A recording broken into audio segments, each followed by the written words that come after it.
يا أيها الذين آمنوا لا تلهكم أموالكم ولا أولادكم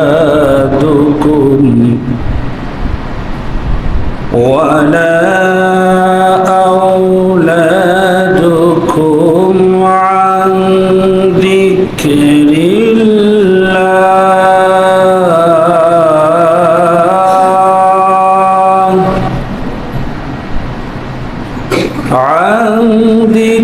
الله ومن يفعل ذلك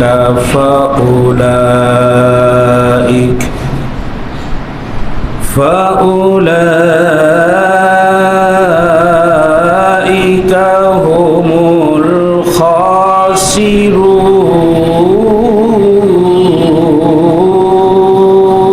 الخاسرون ومن يفعل ذلك فأولئك هم الخاسرون.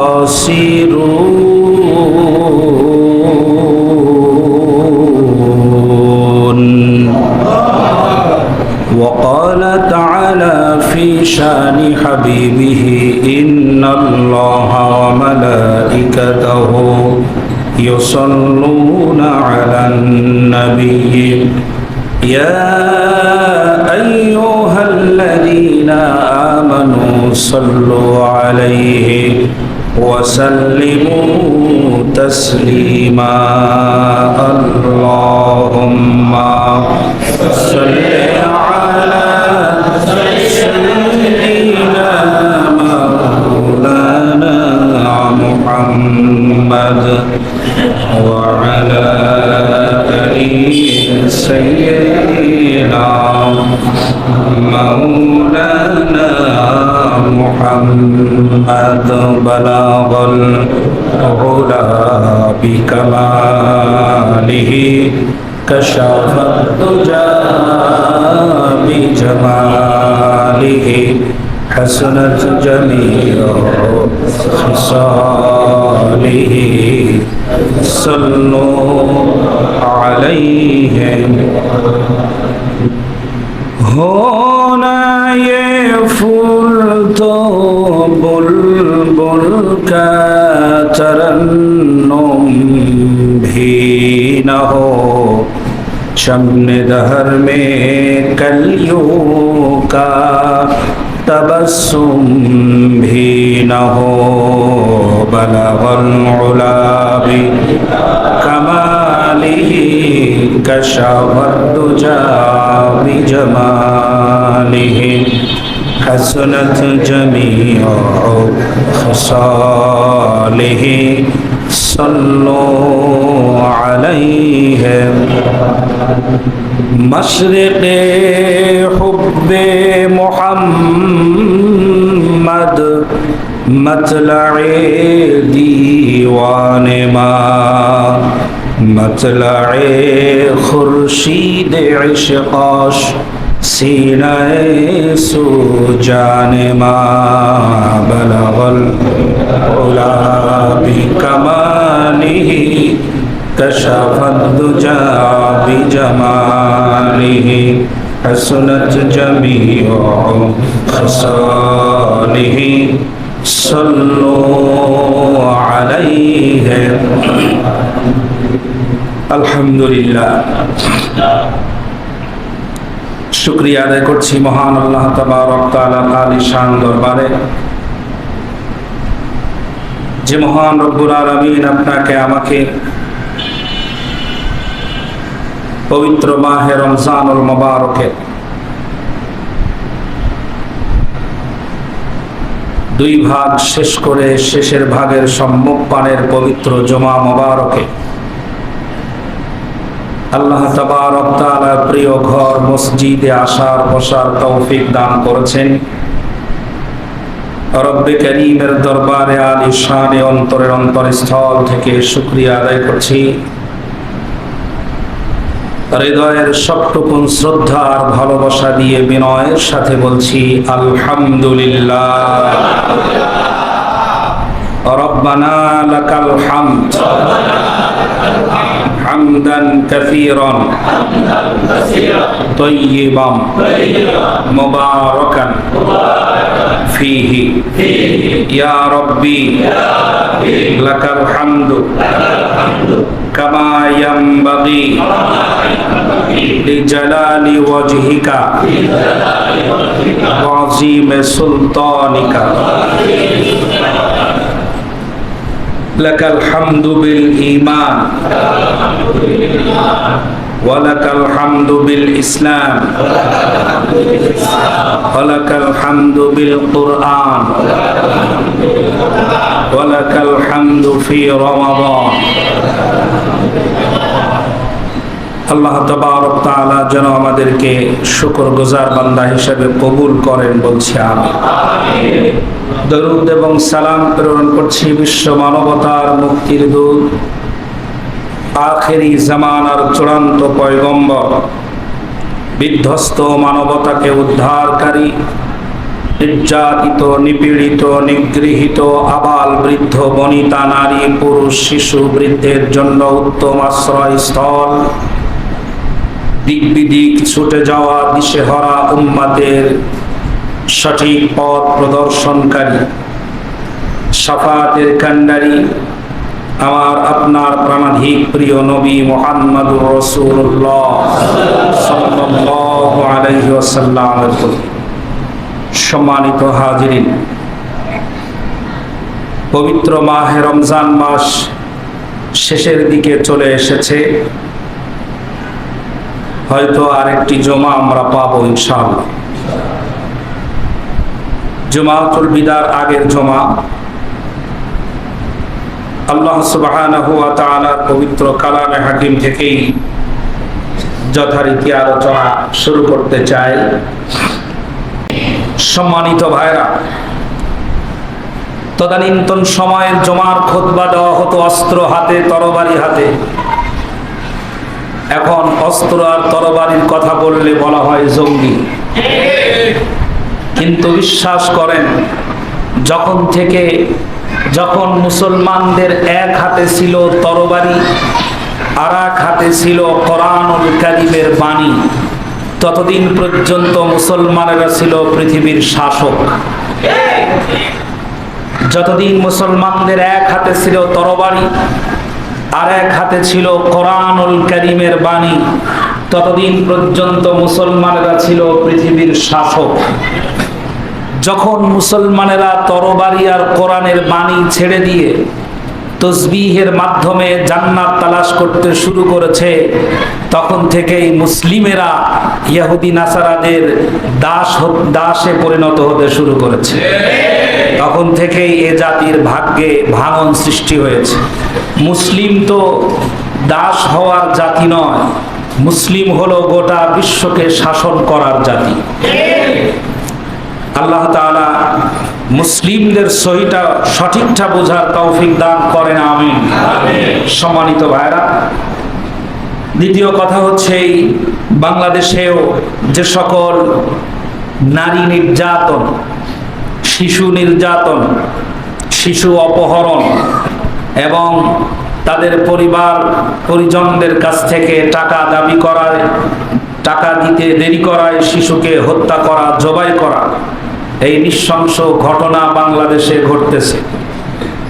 আমার কাছে যেন মনে হয় বাংলাদেশের নেতৃবৃন্দকে অথবা প্রশাসন সম্মিলিতভাবে এদেশের আবার পাহারা দেওয়া দরকার।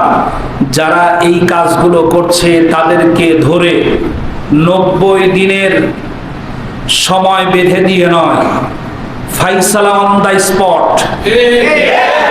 যেখানেই সমস্যা, দোষী সাব্যস্ত হলে তার ফাইসালা ওই জায়গায় করা উচিত। ধর্ষক ধরা পড়েছে, প্রমাণিত হয়েছে, তার তদন্ত কমিটি গঠনের কোনো প্রয়োজন নাই। যদি দোষী সাব্যস্ত হয় আর তা প্রমাণিত হয়, ফাইসালাটা স্পটেই করা প্রয়োজন। যদি করা হতো তাহলে পরে এই অপহরণ, এই নির্যাতন, শিশু নির্যাতন, অবাক হতে হয়। ছোট্ট বাচ্চা হোটেলে কাজ করছে, কাজের ভুল হয়েছে বলে থাপ্পড় দিয়েছে, জোর করে ধরে কড়াইয়ের ফুটন্ত তরকারির ভিতরে তাকে চোবাই দিয়েছে। ছোট্ট বাচ্চা অপহরণ করেছে, বাবা টাকা দিতে দেরি করেছে বলে হাত আর পা বেঁধে জবাই করছে। কোথায় বসবাস করছি আমরা? এই দেশ স্বাধীনতার পর থেকে পর্যন্ত এখনো দেশ স্বাধীন হয়েছে বলে মনেই হয় না। আল্লাহ তাআলা দেশের অবস্থা বোঝা এবং দেশের এবং মানুষের কল্যাণে, দলমত নির্বিশেষে মানুষের কল্যাণে কাজ করার তৌফিক দান করেন। জাতিকে আল্লাহ পাক হেফাজত করেন, বাংলাদেশটাকে আল্লাহ রাব্বুল আলামিন যেন হেফাজত করেন, বলছি আমিন। সম্মানিত ভাইরা, তৃতীয় নাম্বার হলো এই আজ পবিত্র জুমার দিন, পবিত্র মাহে রমজানুল মুবারকের শেষ লগ্ন, একেবারে শেষ প্রান্তে আমরা চলে এসেছি। রমজানুল মুবারকের দুপুর গড়িয়ে বিকেল হতে শুরু করেছে। অতি দ্রুতই রমজান বিদায় হয়ে যাবে আমাদের থেকে। আল্লাহ রাব্বুল আলামিন আল্লাহর পক্ষ থেকে কিছু করণীয়, রাসূল সাল্লাল্লাহু আলাইহি ওয়াসাল্লামের পক্ষ থেকে কিছু করণীয় আমাদের বলা হয়েছে, সেটা থেকেই আমরা কিছু রসদ গ্রহণ করার চেষ্টা করব ইনশাআল্লাহ। আল্লাহ তাআলা যেন আমাকে বলার তৌফিক দান করেন। রব্বি জিদনি ইলমা, সুবহানাকা লা ইলমা লানা ইল্লা মা আল্লামতানা। আমরা যারা শুনছি আমাদেরকে হৃদয়ঙ্গম করার তৌফিক দান করেন, বলছি আমিন। আল্লাহ রাব্বুল আলামিন বলেন, ইয়া আইয়ুহাল্লাযীনা আমানু লা তুলহিকুম ওয়ালা আমওয়ালুকুম ওয়ালা আওলাদুকুম আন যিকরিল্লাহ ওয়া মান ইয়াফআল যালিকা ফাউলাইকা হুমুল খাসিরুন। আল্লাহ রাব্বুল আলামিন বলেন, ইয়া আইয়ুহাল্লাযীনা আমানু লা তুলহিকুম আমওয়ালুকুম ওয়ালা আওলাদুকুম আন যিকরিল্লাহ। হে ঈমানদারেরা, হে ঈমানদারেরা, যারা ঈমান এনেছো, স্মরণ রেখো, খেয়াল রেখো, মাথায় রেখে কথা, তোমাদের সন্তান আর তোমাদের সম্পদ যেন আল্লাহর স্মরণ থেকে তোমাদেরকে গাফেল করে না দেয়। সম্পদ এবং সন্তান, এই দুইটা বিষয় এই আয়াতের ভিতরে তুলে ধরা হয়েছে। তোমাদের সম্পদ এবং তোমাদের সন্তান যেন আল্লাহর স্মরণ থেকে তোমাদেরকে গাফেল করে না দেয়। যদি সম্পদ আর সন্তান আল্লাহর স্মরণ থেকে তোমাদেরকে গাফেল করে দেয়, ওমা ইয়াফআল যালিকা ফাউলাইকা হুমুল খাসিরুন, এমন ক্ষতিগ্রস্ত হয়ে যাবে তোমরা যেখান থেকে উদ্ধার করার মতো কোনো ত্রাণকর্তাকে খুঁজে পাওয়া যাবে না। মানুষকে আল্লাহ থেকে দূরে সরানোর, পরকাল ভুলে যাওয়া, আল্লাহ পাকের স্মরণ ভুলে যাওয়া দুইটা উপকরণ এখানে উল্লেখ করা হয়েছে। একটা হলো সন্তান, আর একটা হলো সম্পদ। সন্তান এর কারণে মানুষ আল্লাহ ভুলে যায় এবং সম্পদের কারণে মানুষ আল্লাহ ভুলে যায়। সম্পদ অর্জন করার নেশা যখন মানুষের মাথায় চেপে বসে, হালাল এবং হারাম, গরিব দুঃখীর এবং শ্রমিক শ্রেণীর মানুষ কত কষ্ট করছে কোনো কিছুই উপলব্ধি করতে পারে না। নেশাগ্রস্ত, সম্পদের নেশাগ্রস্ত মানুষগুলো, যার কারণে গরিবের হক নষ্ট করা, গরিবের হক মেরে দেওয়া এবং অধীনস্থ কর্মচারীদের অর্থ আত্মসাৎ করা, এই প্রবণতা তুঙ্গে চলে যায় সম্পদ অন্বেষণের নেশাগ্রস্ত ব্যক্তিগুলো। এবং এটার কারণে তাদের এমন ক্ষতি হবে, যেই ক্ষতি পোষানোর মতো আর কোনো উপকরণ তার কাছে থাকবে না। এজন্য আল্লাহ সাবধান করেছেন, তোমরা আল্লাহ এবং আল্লাহকে ভুলে যেও না সম্পদ এবং সন্তানের কারণে। আল্লাহ রাব্বুল আলামিন বলেন, আল্লাহকে ভুলে যেও না সম্পদের কারণে, সন্তানের কারণে। আল্লাহ রাব্বুল আলামিনের শরণ থেকে তোমরা ভুলে যেও না। আল্লাহ রাব্বুল আলামিন বলেন, ওয়া আনফিকু মিম্মা রাযাকনাকুম মিন ক্বাবলি আন ইয়াতিয়া আহাদাকুমুল মাউত। আমি তোমাদেরকে যে রিজিক দিয়েছি তা থেকে তোমরা আল্লাহর পথে ব্যয় করতে থাকো, খরচ করো। তোমাদের মৃত্যু আসার আগ মুহূর্ত পর্যন্ত তোমরা তোমাদের সম্পদ থেকে আল্লাহর রাস্তায় ব্যয় করতে থাকো, অন্যথায় অনুতাপ করবে, অনুশোচনায় ভুগবে। ফায়াকুলু রব্বি লাউলা আখরতানি ইলা আজালিন করিব। সম্পদ আছে, দান করতে পারোনি, এটার জন্য তোমাদেরকে অনুশোচিত হতে হবে, তোমরা পরিতাপ করবে আর আল্লাহর কাছে বলতে থাকবে, হে রব আমাদেরকে আর কিছু সময় দেন, যেই সময় পেলে আমরা দান করতে পারতাম, আমরা মানুষকে সাহায্য করতে পারতাম, অভাবীদের দোরগোড়ায় পৌঁছে যেতে পারতাম ত্রাণ নিয়ে। আমাদেরকে আর কিছু সময় যদি দেওয়া হতো, ফাসাদদাকা ওয়া আকুম মিনাস সলিহিন, এবং যারা নেককার তাদের কাতারে আমরাও শামিল হতে পারতাম। আল্লাহ রাব্বুল আলামিন বলেন, ওয়া আনফিকু ফি সাবিলিল্লাহি ওয়া লা তুলকু বিআইদিকুম ইলাত তাহলুকাতি ওয়া আহসিনু ইন্নাল্লাহা ইউহিব্বুল মুহসিনিন। আল্লাহ রাব্বুল আলামিন বলেন, ব্যয় করো, খরচ করো আল্লাহর পথে, নিজের হাতে নিজেকে ধ্বংসের মুখে ঠেলে দিও না। উত্তম ভাবে তোমরা নেক কাজের সহযোগিতা করো তোমাদের সম্পদ ব্যয়ের মাধ্যমে। ইন্নাল্লাহা ইউহিব্বুল মুহসিনিন। যারা আল্লাহ রাব্বুল আলামিনের পথে ব্যয় করে, আল্লাহর পথে যারা খরচ করে, আল্লাহ রাব্বুল আলামিন তাদেরকে ভালোবাসেন। সুবহানাল্লাহ। আল্লাহ রাব্বুল আলামিন তাদেরকে মহব্বত করেন, ভালোবাসেন। আল্লাহ রাব্বুল আলামিন আবার বলেন, কুল লিইবাদিয়াল্লাযীনা আমানু ইউকিমুস সালাতা ওয়া ইউনফিকু মিম্মা রাযাকনাহুম সিররান ওয়া আলানিয়াতাম মিন ক্বাবলি আন ইয়াতিয়া ইয়াউমুল লা বাইউন ফীহি ওয়ালা খিলাল। ওগো নবী, আমার ঈমানদার বান্দাদেরকে বলে দাও, তারা যেন নামাজ প্রতিষ্ঠা করে, নামাজ কায়েম করে, এবং আমি তাদেরকে যে রিজিক দিয়েছি তা থেকে তারা যেন ব্যয় করে, আল্লাহ রাস্তায় ব্যয় করে, গোপনে অথবা প্রকাশ্যে। সেই দিন আসার আগেই, যেই দিন কোনো বেচা কেনার সুযোগ থাকবে না, কোনো বন্ধুত্ব কাজে লাগবে না।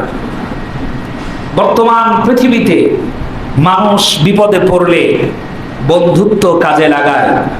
এক দেশ বিপদে পড়লে অন্য দেশ বন্ধু হিসেবে হাত বাড়িয়ে দেয়। একজন বিপদে পড়লে অন্যজন বন্ধু হিসেবে হাত বাড়িয়ে দেয়।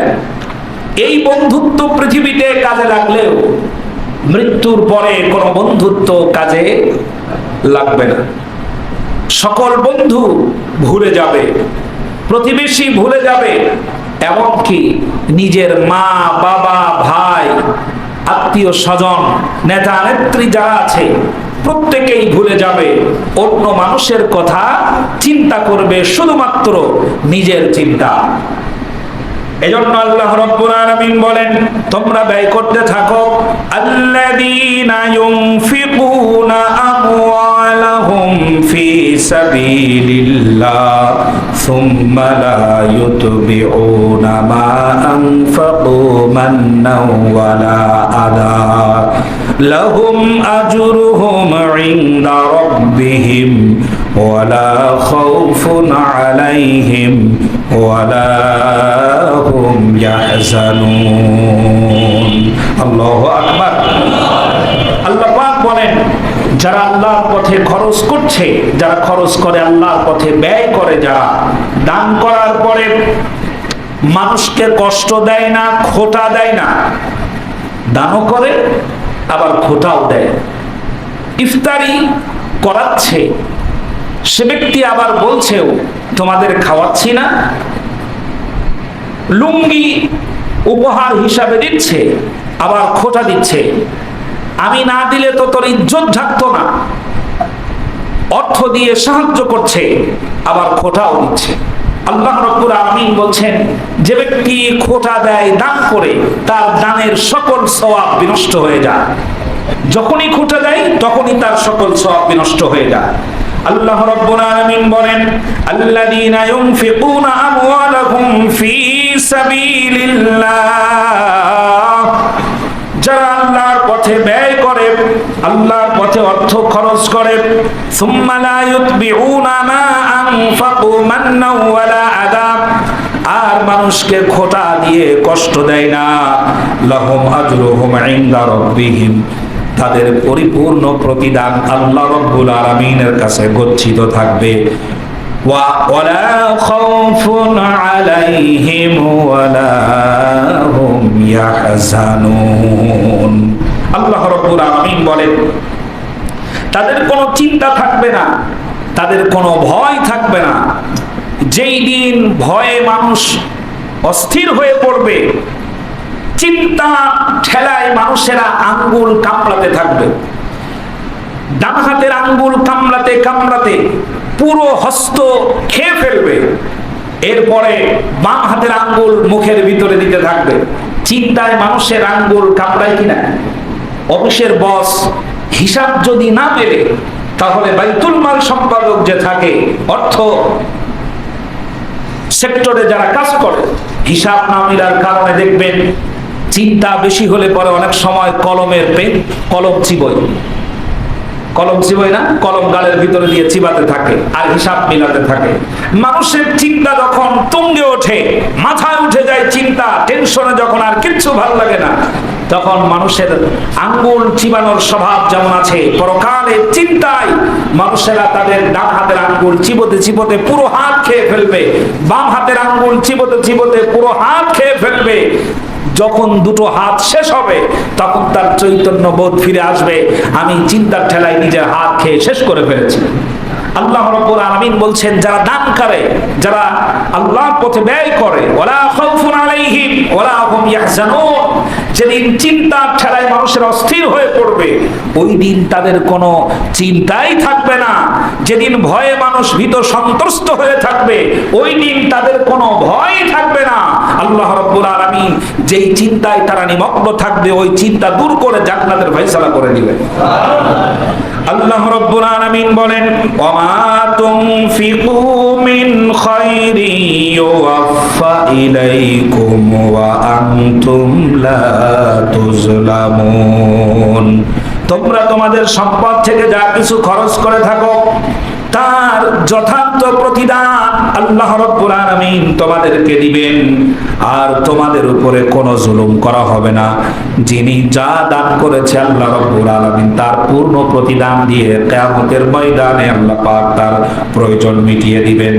আল্লাহ রাব্বুল আলামিন বলেন, লান তানালুল বিররা হাত্তা তুনফিকু মিম্মা তুহিব্বুন। তোমরা যতক্ষণ তোমাদের প্রিয় বস্তু আল্লাহর রাস্তায় ব্যয় করছো না, ততক্ষণ পর্যন্ত তোমরাও আল্লাহর প্রিয় হতে পারছো না।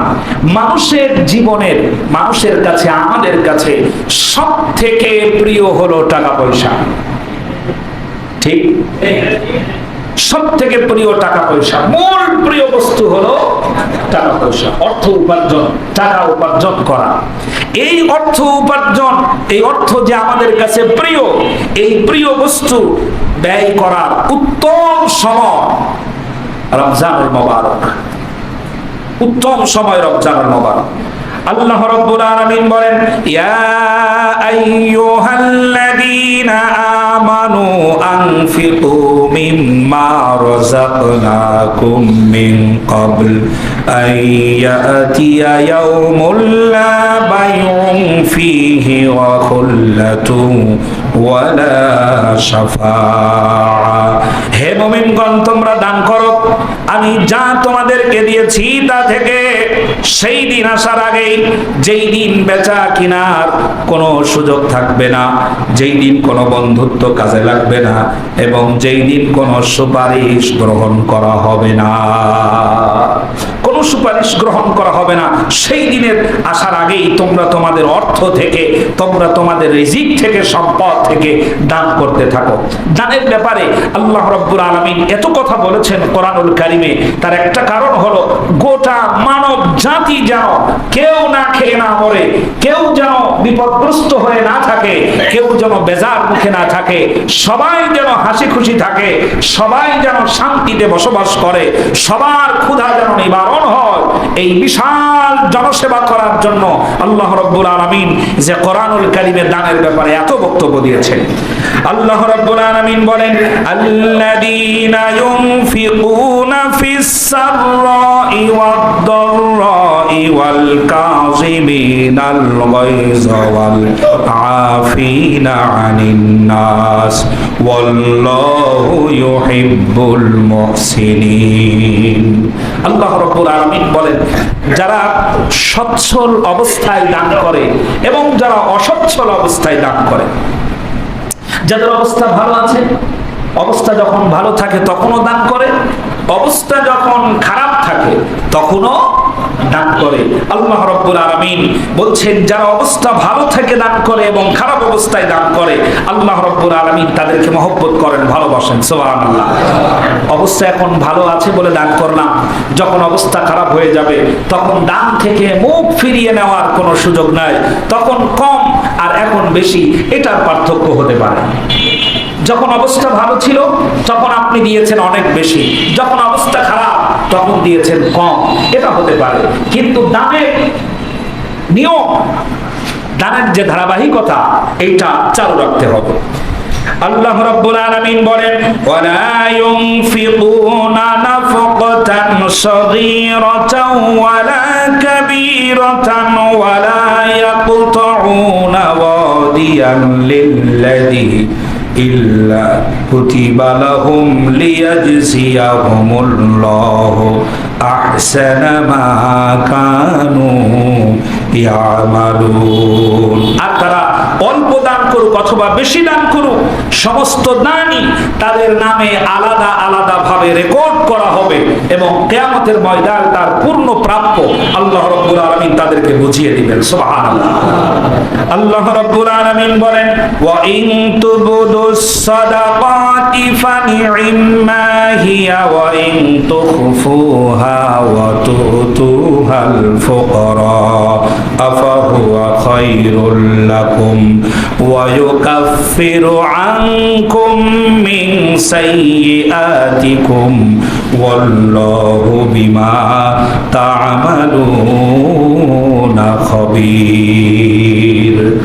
আল্লাহ রাব্বুল আলামিন বলেন, যদি তোমরা দান সদকাগুলো প্রকাশ্যে করো তাহলে সেটা ভালো, আর যদি তা গোপনে করো সেটা আরো উত্তম হবে। ওয়া ইউকাফিরু আনকুম মিন সাইয়্যাতিকুম, এইভাবে গোপনে অভাবীদের দান করায় তোমাদের সব চাইতে উত্তম কাজ হবে। আল্লাহ রাব্বুল আলামিন বলেন, পৃথিবীর ভিতরে, জমিনে, সমাজে, তোমাদের আশেপাশে এমন অনেক মানুষ আছে যেই মানুষগুলো সম্মানের কারণে, আত্মসম্মান বোধের কারণে অন্যের কাছে সাধারণভাবে হাত পেতে চাইতে পারে না, হাত পেতে চাইতে পারে না। এমন ফকির, এমন অসহায়, এমন গরিব, এমন মিসকিন, এমন দুস্থ মানুষ সমাজে আছে না নাই? আছে। এমন সংখ্যা আছে অনেক, যারা আত্মসম্মান বোধের কারণে মানুষের কাছে হাত পেতে চাইতে পারে না। আগে ছিল সম্পদশালী, এখন তার সম্পদ নাই। আগে জমি জায়গা ছিল, এখন তার নাই।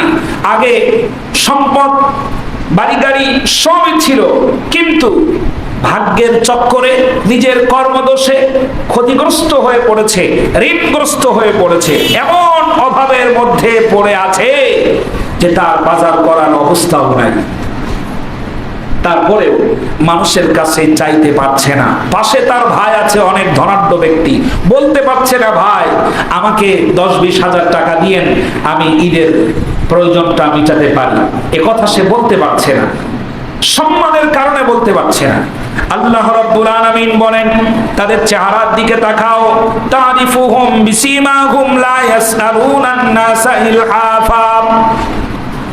ওই মানুষের চেহারার দিকে তাকাও, দেখতে পাবে তাদের মুখের উপরে অভাবের ছাপ আছে, ঋণগ্রস্ত হয়ে পড়ার টেনশনের ছাপ তুমি তোমার ওই ভাইয়ের চেহারার ভিতরে দেখতে পাবে।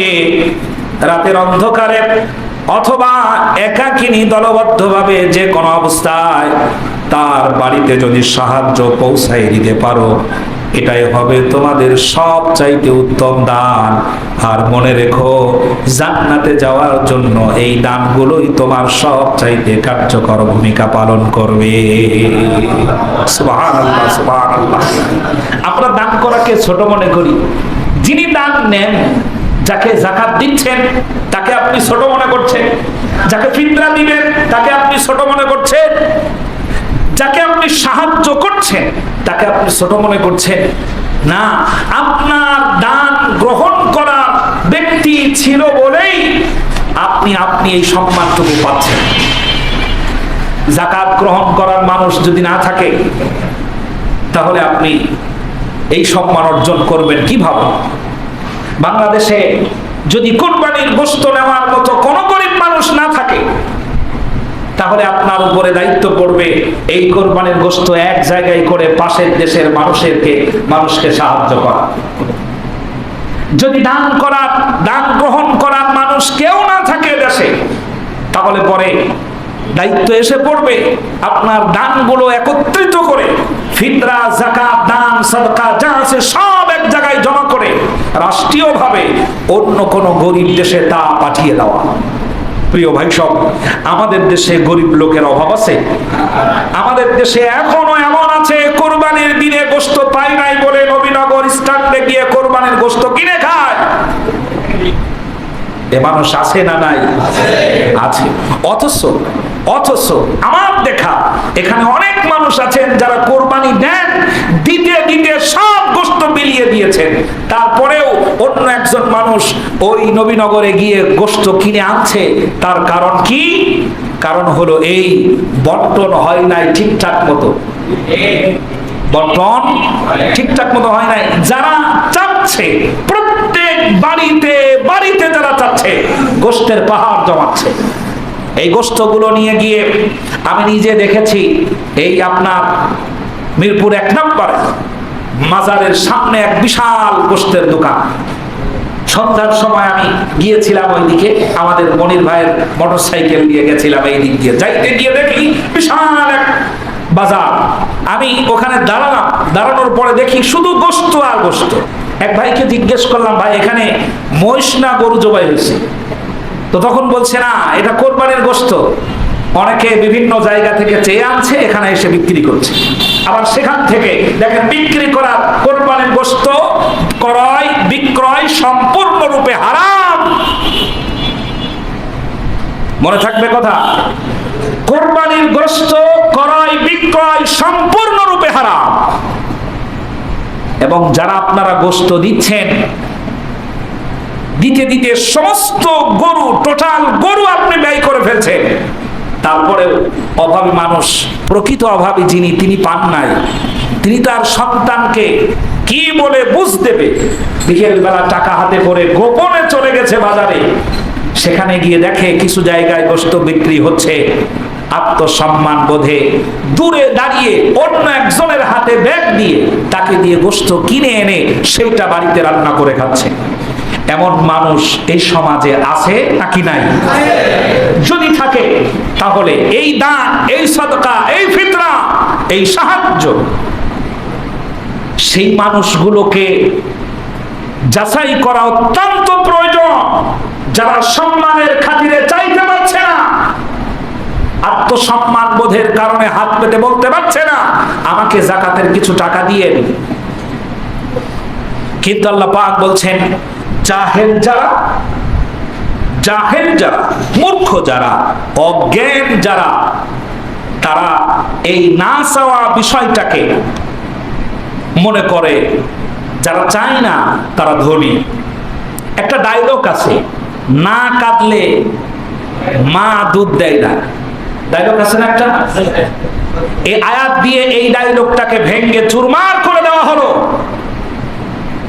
আত্মসম্মান বোধের কারণে যারা চাইতে পারে না তাদের ক্ষেত্রে এই কথা বলবেনই না, না কাঁদলে মা দুধ দেয় না। আপনার দায়িত্ব হলো আপনার সমাজে যাদের সাথে চলাফেরা করেন, গোটা বছর ধরে চলছেন, একবার একটু খোঁজ নেওয়ার প্রয়োজন। যাকাতের টাকা আপনার কাছে আছে, আপনি হাজার হাজার টাকা দিয়ে দিবেন মানুষদেরকে, নিষেধ নাই, আমি নিষেধ করছি না, ইসলামে নিষেধ নাই। কিন্তু আপনি যাদের সাথে চলাফেরা করছেন একটু খবর নেওয়া দরকার। এই টাকা বিলিবন্টন করার আগে একটু খবর নেওয়া দরকার, ভাই কি অবস্থায় আছো, এখন কি অবস্থায় চলছো। খোঁজ খবর নেওয়ার পরে তার কথার ভিতরে, তার কণ্ঠস্বরের ভিতরে, তার চেহারার ভিতরে এমন সাপ যদি আপনার কাছে মনে হয়, লোকটা মনে হয় বিপদগ্রস্ত হয়ে আছে, দেখ না 10,000 টাকা রাতের বেলায়, দোস্ত ভাই বন্ধু একসাথে চলাফেরা করেছি, আমার পক্ষ থেকে কিছু টাকা তোমাকে দিয়ে গেলাম, একটু ঈদের খরচ চালায়, বলা যাবে না? এটা উত্তম দান হবেন। বলছেন কে? আল্লাহ সুবহানাহু ওয়া তাআলা। প্রিয় বন্ধুগণ, এই দানের বিষয়ে আল্লাহ রাসূল সাল্লাল্লাহু আলাইহি ওয়াসাল্লাম বলেন, আদম সন্তান যখন দান করে, ওই আদম সন্তানকে আল্লাহ রাব্বুল আলামিন তখন আল্লাহ পাকও তাকে দান করে। সুবহানাল্লাহ। কি দান করে? আপনি যা দান করবেন আল্লাহ রাব্বুল আলামিন তার প্রাপ্য সাথে সাথে বুঝিয়ে দেন। সুবহানাল্লাহি ওয়া বিহামদিহি। সম্মানিত ভাইরা, আল্লাহ রাসূল সাল্লাল্লাহু আলাইহি ওয়াসাল্লাম বলেন, যখন তুমি একটি জিনিস দান করো, আল্লাহ রাব্বুল আলামিন তোমার জন্য 700টি জিনিস রেডি করে রাখে তোমাকে দেওয়ার জন্য। কতটি? 700। একটাতে 700, এক টাকায় 700 টাকা, একটা ছাগলে 700 ছাগল, একটা জুতায় 700 জুতা। সন্তানের জুতা আছে, আপনার সন্তানের জুতা আছে, স্যান্ডেল আছে, ডাবল ডাবল পোশাক আছে। আপনার নতুন জামা গত বছরে ছিল, এবছরে আবার 4-5টা হয়ে গেল। কিন্তু পাশের একজন বাসার, তার খবর কি জানার প্রয়োজন, দায়িত্ব, এই দায়ভার আল্লাহ রাব্বুল আলামিন আপনাকে আমাকে দিয়েছেন। কোরআনের আয়াতের অনুসরণ যদি আমরা প্রত্যেকেই করতাম, সত্যি সমাজের চিত্রটা পাল্টে যেত, একে অপরের বন্ধুতে পরিণত হয়ে যেত, শত্রুতা কমে যেত, ভ্রাতৃত্বের বন্ধনের রশি দারুণভাবে মজবুত হয়ে যেত। গোটা মুসলিম জাতিকে পদদলিত করা, লাঞ্ছিত করার মতো কোনো সুযোগ পৃথিবীর কেউ পেত না। আজ আমরা মুসলমানের শত্রুতে পরিণত হয়ে গেছে, ভ্রাতৃত্বের বন্ধনের রশি ছিন্ন ভিন্ন হয়ে পড়েছে নানাবিধ কারণে। প্রিয় বন্ধুগণ, স্বার্থপরতা, হিংসা, এসবগুলো আমাদেরকে গ্রাস করে ফেলেছে। সুতরাং দানের ব্যাপারে আল্লাহ রাব্বুল আলামিন বলছেন, তুমি যদি একটা দান করো, আল্লাহ রাসূল সাল্লাল্লাহু আলাইহি ওয়াসাল্লাম বলছেন তোমাকে 700টি দেওয়ার জন্য আল্লাহ রাব্বুল আলামিন প্রস্তুত করে রাখেন। সুবহানাল্লাহ। আরেকটি হাদিস আল্লাহ রাব্বুল আলামিনের নবী বলেন, যখন কোন মানুষ নির্দিষ্ট সময়ে দান করে, নির্দিষ্ট সময়, যেমন ধরেন উদাহরণ দেওয়া যেতে পারে, প্রত্যেক জুমার দিনে মানুষ কিছু কিছু দান করে, বিশেষ করে যারা সাহায্য চায় তাদেরকে, এবং মসজিদগুলো, মাদ্রাসাগুলো, এতিমখানা, অভাবগ্রস্ত মানুষ, দোকানদার, অনেক দোকানদার আছে সপ্তাহের মধ্যে ভিক্ষা দেয় না, কিন্তু একটা নিয়ম চালু করেছে, জুমার দিন যদি হয় সকাল থেকে নিয়ে সন্ধ্যা পর্যন্ত যারা আসবে তাদের জন্য খুচরা কিছু টাকা আগে সামনে রাখে। দেখেন অনেক দোকানদার রেখে দেয়। একটা নিয়াত করে ফেলে। যারা নির্দিষ্ট সময়ে নির্দিষ্ট পরিমাণ দান করে তাদের ব্যাপারে আল্লাহ রাসূল সাল্লাল্লাহু আলাইহি ওয়াসাল্লাম বলেন, যখন কোনো মানুষ তার নির্ধারিত দিন আসে দান করে, আবার নির্ধারিত দিন আসা পর্যন্ত একজন মা তার সন্তানের খাবার যেমন প্লেটে সাজায়া অপেক্ষা করে, আল্লাহ রাব্বুল আলামিন ওই দানকারী বান্দার জন্য বিশাল বড় বরকত আর রহমতের প্লেট সাজায়া অপেক্ষা করেন। বান্দা যখন নির্ধারিত দিনে দান করতে শুরু করে, আল্লাহ রাব্বুল আলামিন রহমত আর বরকত ভরা খানসা প্লেট তাকে দান করে দেয়। সেখানে কত আছে? সাহাবায়ে কেরাম প্রশ্ন করলেন, নবীজি সাল্লাল্লাহু আলাইহি ওয়াসাল্লাম বললেন, বিগাইরি হিসাব। সুবহানাল্লাহ বলেন। যা আছে তা পৃথিবীর মানুষের পক্ষে গণনা করা সম্ভব নয়। আল্লাহু আকবার। যা দান করেন আল্লাহ পাক 700 গুণতে একটা সামান্য হিসাব। প্রিয় বন্ধুগণ, আল্লাহ যা দেন তা বিগাইরি হিসাব, গণনা করা সম্ভব নয়। প্রিয় বন্ধুগণ, সুতরাং দানের ব্যাপারে আমাদেরকে সচেষ্ট হতে হবে। দান আমরা করি যারা চাচ্ছে। আমাদের দেশে কিছু ফকির আছে, ফকির কিছু আছে যারা ব্যবসায়িক ফকির। কথাটা কি সত্য? ব্যবসায়িক ফকির কিছু আছে আমাদের দেশে, ব্যবসা করে, ফকিরই তার একটা ব্যবসা। কিছুদিন আগে দেখলাম একজন বোবা মানুষ, কথা বলতে পারে না, পা দড়ি দিয়ে বাইন্দা একটা হুইল চেয়ারের উপরে বসায়া তারে দিয়ে ভিক্ষা করায় 4 বছর ধরে। এই চক্রটি যে কাজ করে দেশে বিভিন্ন জায়গায়, যে চক্রটি কাজ করে মানুষকে ভিক্ষাবৃত্তি করায়, এই লোকগুলোকে ধরে অতি দ্রুত তাদেরকে পথ থেকে ছেড়ে না দিয়ে আইনের আওতায় এনে উপযুক্ত শাস্তি দেওয়া দরকার। এখানে আপনি সেই শাস্তিটা পাবেনই না, কারণ দেশের আইনের অবস্থাই ভালো না। দেশের যে প্রচলিত আইন আছে, এই আইনে মানবতা তার ইনসাফপূর্ণ বিচার কখনো পাবে না। যা হয় না তা এখনো হবে না।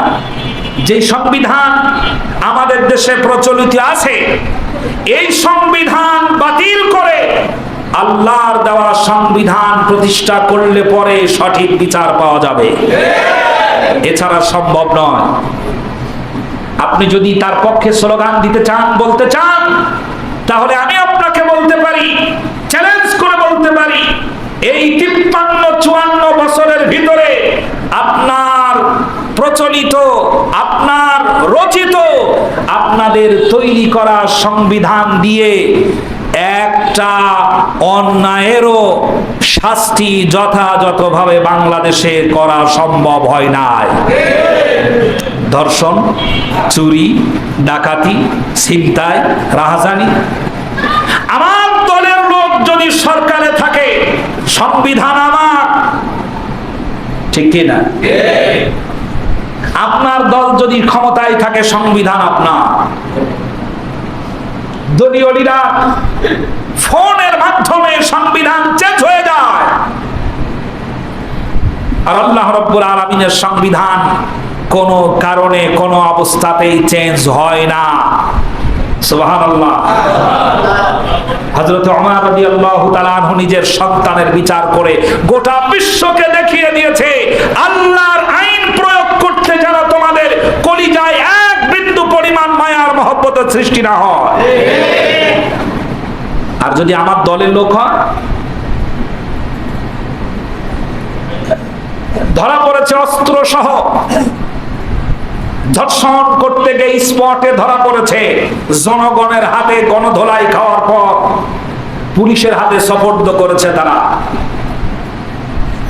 পুলিশের হাতে সোপর্দ করার পর ফোন এসেছে উপর থেকে, হ্যালো। উপরের নেতা বলছে, কাকে ধরছো মিয়া? বলছে, বল্টু মিয়ারে ধরছি অস্ত্র শুদ্ধা। অস্ত্র শুদ্ধা ছেড়ে দে, জানিস না ওটা আমার দলের লোক? ইতিহাস আছে না নাই? আছে। সেই দেশে মানুষের বানানো সংবিধান নিয়ে বড়াই করেন, আপনার লজ্জা থাকা উচিত, শরম থাকা উচিত। মানুষের বানানো সংবিধানে কখনো কোনো কিছুই যথাযথভাবে আদায় করা সম্ভব নয়। দেখেন না, ফিলিস্তিন কাঁদছে, জর্জরিত, রক্তে রঞ্জিত, আর মানুষের তৈরি করা সংবিধানের উপরে দাঁড়িয়ে ফিলিস্তিনের, ইসরায়েলের পক্ষ নেওয়ার মতো দেশ এখনো এই পৃথিবীতে আছে। সম্মানিত ভাইরা, সুতরাং আপনি আপনার হাতটাকে সম্প্রসারিত করুন, দান আপনাকে করতে হবে, দানের দিকে আমাদেরকে এগিয়ে আসতে হবে। ভিক্ষাবৃত্তিটাকে আল্লাহ পাকের কাছে দুইটা জিনিস সবচাইতে ঘৃণিত হালাল। কয়টা? দুইটা জিনিস সবচাইতে ঘৃণিত হালাল। ঠিকই শুনেছেন, সবচাইতে ঘৃণিত হালাল। কাজটা হালাল কিন্তু সবচাইতে ঘৃণিত। এক নাম্বার হলো তালাক। এক নম্বরে কি? তালাক। তালাক দেওয়া জায়েজ, তবে আল্লাহ এটাকে সবচাইতে ঘৃণা করেন।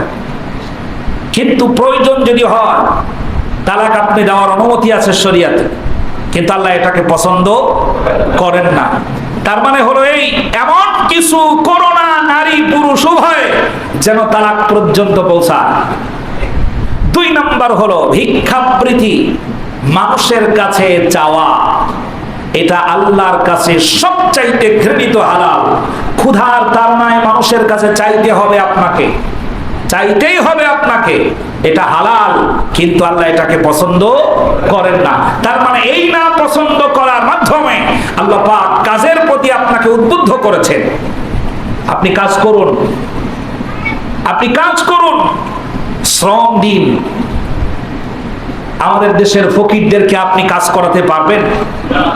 পারবেন না। যারা ভিক্ষাবৃত্তি করে, যারা আপনার বাড়ির গেটের সামনে দাঁড়িয়ে আছে ফিতরা নেওয়ার জন্য, যারা আপনার বাড়ির গেটের সামনে দাঁড়িয়ে আছে যাকাতের 200-500 টাকা নেওয়ার জন্য, আপনি পরীক্ষা করেন, তুমি আজকে কত টাকা পেয়েছো? 2000 বা 1000। ঠিক আছে, আমি তোমাকে 1500 টাকা দেব। আজকে সারাদিন আমার বাড়িতে কিছু কাজকর্ম আছে, কিছু ম্যাডামের সাথে একটু সাহায্য করো, বিকেল বেলা যাওয়ার সময় ইফতার সহ তোমার যেটা দেব সেটা সহ তোমাকে বিদায় করা হবে। রাজি হবে না? রাজি হবে? রাজি হবে না। উনি বলবে আমার বহুত কাজ। কি কাজ? উনি প্রত্যেকের বাড়িতে বাড়িতে গিয়ে চাই। এটা আল্লাহর কাছে সবচাইতে ঘৃণিত হালাল। আমার কাছে যেন মনে হয় এইটাকে বেছে বেছে বন্ধ করে দেওয়া উচিত, যার কারণে প্রকৃত অভাবীদের কাছে দাতারা যেতে পারে না, সাহায্য নিয়ে যেতে পারে না, ব্যাঘাত ঘটে। সম্মানিত ভাইরা, সুতরাং আপনি আপনার দান তাদেরকে খুঁজে বের করে দিন, যারা লজ্জার কারণে মানুষের কাছে হাত পেতে চাইতে পারছে না। এতিম বাচ্চা আছে এবং বাবা নাই, মারা গেছে, অথবা বাবা আছে জেলে, যে কোনো কারণেই হোক, অপরাধী হোক অথবা অপরাধী না হোক, বাবা আছে জেলখানায়, আসামি হয়ে আছে, তার বাড়িতে ছোট্ট সন্তান আছে। ঈদের দিন এই ছোট্ট বাচ্চার মুখে হাসি ফোটানোর জন্য আপনার পক্ষ থেকে একটা উপঢৌকন, একটা উপহার সামগ্রীর প্যাকেট তৈরি করে তার বাড়িতে পৌঁছে যান। ছোট্ট বাচ্চাটি আপনার উপহার পাওয়ার পরে যে হাসিটা দেবে, ওই হাসির দাম দুনিয়ার চাইতেও বেশি। সুবহানাল্লাহ। সম্মানিত ভাইরা, সম্রাট শাহজাহান যে তাজমহল বানিয়েছিল, সেই তাজমহল এমন সময় বানিয়েছিল যেই সময় 1 টাকায় চাউল পাওয়া যেত 8 মণ। 20 বছর সময় লেগেছিল, 20 কোটি টাকা খরচ করেছিল সেই সময়। 20 বছর সময়ের 20 লক্ষ মিস্ত্রি যে লম্বা সময় ধরে কাজ করেছিল, ওই তাজমহলের দাম আল্লাহর কাছে কতটুকু বলেন? ওই তাজমহলের দাম আল্লাহর কাছে কোনো দাম আছে? তাজমহলের কোনো মূল্যই না। আপনি একটা উপহার সামগ্রী নিয়ে, একটা উপঢৌকন নিয়ে, একটা প্যাকেট তৈরি করে একটা এতিম বাচ্চার হাতে যখন তুলে দিলেন, ওই বাচ্চাটা আপনার উপহার পাওয়ার পরে যে একটা মিষ্টি হাসি দিল, এই হাসির দাম ওরকম হাজার হাজার কোটি কোটি তাজমহলের চাইতেও অনেক বেশি আল্লাহর কাছে। সুবহানাল্লাহ। দেন না আপনি আপনার উপহার সামগ্রী তাদের হাতে উঠায়া, এটিম বাচ্চাদের হাতে উঠায়া, যারা ঈদের দিনে ভালো পোশাক পরতে পারবে না, যাদের দেখার কেউ নাই, মাথায় হাত বোলায় দেন। এতিমের মাথায় যখন আপনি হাত বোলান, আপনার বিগয়রি হিসাব, হিসাবের বাহিরে গিয়ে আল্লাহ পাক সওয়াব আপনার আমলনামায় লিখে দেন। সুবহানাল্লাহ। এই দানের বিষয়ে আল্লাহ রাব্বুল আলামিন উদ্বুদ্ধ করেছেন। দানের বিষয়ে আল্লাহ পাক যেমনি উদ্বুদ্ধ করেছেন, ভিক্ষাবৃত্তির ব্যাপারে আল্লাহ পাক তেমনি ভাবে আবার নিরুৎসাহিত করেছেন। ভিক্ষা করা যাবে না, কারণ দান যারা করে তারা তোমাদেরকে খুঁজে বের করে দান করবে, যাতে করে মানুষের সম্মান ঠিক থাকবে, আত্মসম্মান ঠিক রেখেই সে চলতে পারবে।